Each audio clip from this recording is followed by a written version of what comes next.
So one thing that makes both the sunken chest and rib flare less noticeable is when you build your chest, and specifically your lower chest, so it's sculpted and defined.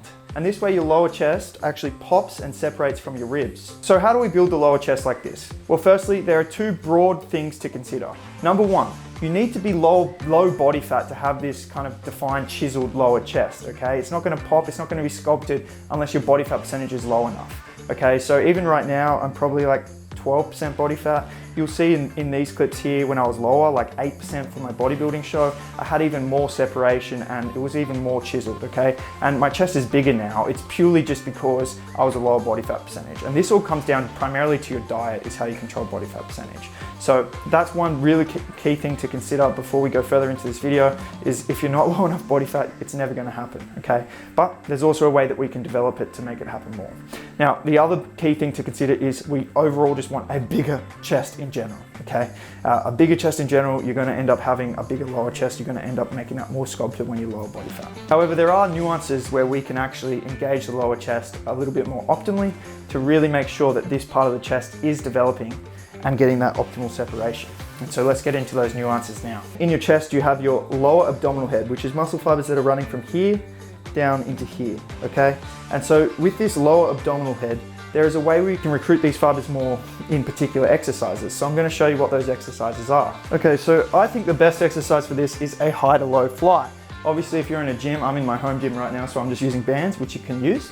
But if you're in a gym, you can obviously use the cable setup, which would be slightly more optimal too. And why this is so good is the movement pattern's actually gonna follow the line that the abdominal head of your pec runs. And you really need a mind to muscle connection with this, and you're thinking about these fibers, okay? And you think about following that line that the abdominal head is following. So we're coming from this higher position where it's inserting, following that trajectory of up here and down into here, okay? And so as you do this movement, you want to really slow down the tempo and think about those muscle fibers engaging, okay? Really slow it down, and we're going from this high to low position. And I'm already, even with these light bands, feeling the pump and feeling the pump specifically in my lower chest. Like if I were to be going from low to high, it totally changes it. It makes it more upper, and you'll feel it when you do it. Whereas from this higher to low, especially with this slight adduction and internal rotation of the arms and the elbows, and you just really get to feel that burn and that pump. And you guys wait till you try this, you'll be like, oh my God, this works. So if there's one exercise that I'd say is the key one for really hitting the lower chest, it's this, okay? Now, I hope this makes sense. I hope you understand what I'm talking about and how this works. And honestly, science is great, but when you try something and you feel it for yourself, that's when you know, oh wow, we're onto something there, okay? So it's a super effective exercise. Now guys, I also find dips are awesome at hitting your lower chest. Again, it's because of that range of motion and the plane it puts you in through that pressing movement, okay? Decline presses are the same, and so are incline push-ups. All of them really get the lower chest that little bit more. So if you're really wanting that lower chest development, you need to be lower body fat, you need to build your chest overall, and you can definitely be implementing more dips, incline push-ups, high to low flies, and decline presses to optimize this. Got to also talk about one other thing, and that is that the way you do these movements matters. It's not just about doing the movements, it's about doing them properly, like I was talking about on the high to low fly. But this tip is more relevant towards pressing and doing decline pressing, and it's about retracting the shoulders back and down, okay? Specifically down, okay? A lot of you like do your exercise just shrugged up, and I talked about this in another video how it relates to posture, and if you're doing like rows and things all shrugged up, it's actually just making your posture worse. Like we need to really be making sure our shoulder blades are back and down when we're doing these exercises. And it's the same with pressing, okay? One, for posture and shoulder impingement, it's just bad to be pressing like this, but two, for optimal chest engagement, specifically if you're trying to get your lower chest, because it's the shoulders back and down that we're able to get the lower chest more, okay?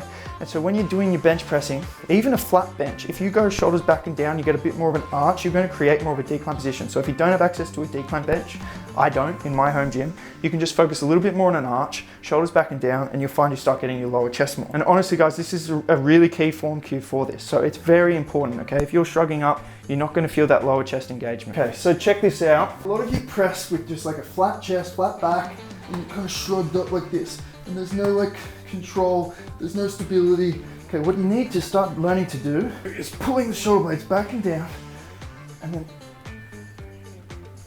pressing like this. Straight away I'm like, wow, I feel my chest so much more. Specifically, the lower chest.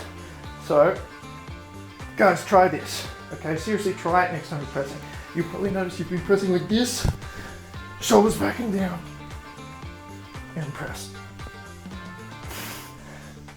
And guys, I can't finish this video without also mentioning getting defined lower chest also comes down to developing your abs, and specifically your upper abs. Then when you develop your upper abs, so they're really defined, and again, it comes down to lower body fat as well, but developing them makes them more sculpted. It all helps mask the indent and the pectus and the rib flare so much. Honestly, it's really key.